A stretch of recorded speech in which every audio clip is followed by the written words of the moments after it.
This is going to be a video tutorial on how to unpin items from the taskbar in Windows 11.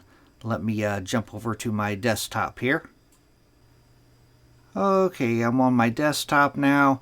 To unpin items from the taskbar in Windows 11, it's very easy to do. You can see down here at the bottom I have all these items pinned to my taskbar.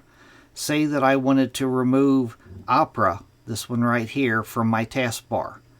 What you need to do is place your mouse cursor over the icon. I'm going to right click and then I'm going to click on Unpin from Taskbar. Unpin from Taskbar.